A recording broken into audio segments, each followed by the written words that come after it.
Hello student, आज हम लोग क्लास 10th का सेकेंड चैप्टर पढ़ेंगे जो है डस्ट ऑफ स्नो। इसे लिखा गया है रॉबर्ट फ्रॉस्ट के द्वारा। इस पोएम में एक कौवे के बारे में बताया गया है, हैमलॉक ट्री के बारे में बताया गया है। हम लोग आज के ज़माने में रह रहे हैं, फिर भी पहले के ज़माने में क्या होता था? अभी के कंपैरिजन में पहले ज़्यादा लोग अंधविश्वास करता था। जैसे कि बिल्ली रास्ता काट जाती थी तो कहते थे कि कुछ गलत होगा। बिल्ली रास्ता काट गई तो लोग उस रास्ते से नहीं जाते थे। उन्हें लगता था कि शायद कुछ गलत हो जाएगा। उसी चीज़ को इसमें पोइट बताना चाहते हैं, वो समझाना चाहते हैं कि हाँ, ऐसा कुछ नहीं होता है। क्योंकि पोइट भी है इसमें, कहीं जा रहे हैं जो बर्फीला जगह है, उस रास्ते से होके वो गुजर रहे हैं। तो इसमें क्या कह रहा है? द वे अ क्रो सुक down on me the dust of snow from hemlock tree. क्या कह रहा है यहाँ पे? पोएट जो है वो बर्फीले रास्ते से होकर के जा रहे हैं जहाँ पे क्या हो रहा है, बर्फ गिरी हुई है। तो ये क्या यहाँ पे बता रहा है कि पोएट बता रहा है, बताना चाह रहा है कि जिस तरीके से कौवा उनके ऊपर क्या कर रहा है, सेक कर रहा है, हिला दे रहा है। किस चीज को हिलाता है वो? हिलाया किस चीज को? तो पेड़ को हिलाया। और कौन किस चीज का पेड़ था? हैमलॉक ट्री का, जो कि एक जहरीला पेड़ माना जाता है। तो हिलाता है तो क्या ऊपर से गिरता है? Dust of snow. बर्फ का जो डस्ट होता है वो उन पे गिरता है। किस पे? तो पोएट पे। ये रॉबर्ट फ्रोस्ट जो है वो क्या है, किसी बर्फीले रास्ते से जा रहे हैं, जो कहाँ रुकते हैं? हैमलॉक ट्री के पास रुक जाते हैं। जो क्या होता है, जिससे ऊपर में एक क्रो बैठा होता है हैमलॉक ट्री के ऊपर, जो क्या करता है, पेड़ के टहनी को हिला करके उनके ऊपर डस्ट गिरा देता है। किस चीज का? स्नो का। अगला लाइन क्या कह रहा है? Has given my heart a change of mood. जो क्या करता है, इनके हार्ट को, पोएट जो है इनके हार्ट को, इनके मूड को क्या कर देता है? चेंज कर देता है।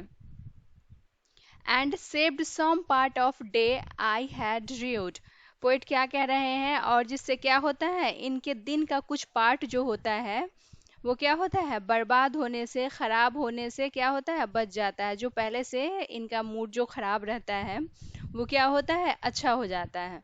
तो इसमें क्या कह रहा है कि जिस तरीके से एक कौवा वो एक हेमलॉक ट्री के नीचे खड़े होते हैं, जिस पे कि जहाँ पे क्या होता है, बर्फ गिर रही होती है। तो पेड़ पे क्या होता है, हेमलॉक ट्री के ऊपर कुछ बर्फ जमा हुआ होता है। जो कौवे के हिलाने से क्या होता है, उन पे गिरता है उसका डस्ट। जिससे क्या होता है, उनका दिल जो होता है, उनका मूड जो होता है वो पूरे तरह से क्या हो जाता है, चेंज हो जाता है। और कुछ पार्ट दिन का जो उनका बर्बाद होने वाला होता है वो भी क्या होता है, बच जाता है। मतलब उनका दिन खराब जा रहा था किसी वजह से, अब वो फिर से चले गए हैमलॉक ट्री के नीचे, जो एक पॉइजनस ट्री होता है, क्रो, जिसको हम लोग अच्छा नहीं मानते हैं। तो उनको लगता है कि शायद आज पूरा दिन ही बर्बाद हो जाएगा, लेकिन क्या होता है, उसका अपोजिट हो जाता है। वो डस्ट ऑफ स्नो जो क्रो की वजह से गिरता है, जिसकी वजह से क्या हो जाता है, उनका पूरा दिन चेंज हो जाता है। और दिन बर्बाद होने से क्या होता है, अच्छा हो जाता है। क्योंकि यहाँ उनका क्या होता है, हार्ट और मूड दोनों क्या होता है, मूड भी उनका क्या होता है, चेंज हो जाता है। मतलब निगेटिव से पॉजिटिव की तरफ चला जाता है। मतलब खराब से क्या होता है, अच्छे की तरफ चला जाता है।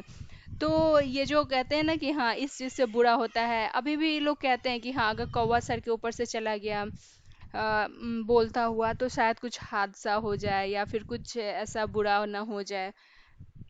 कुत्ता रोता है तो उसमें भी हम लोग कहते हैं कि हाँ, कुछ बुरा होने वाला है, इसीलिए ये रो रहा है या बुरा होगा।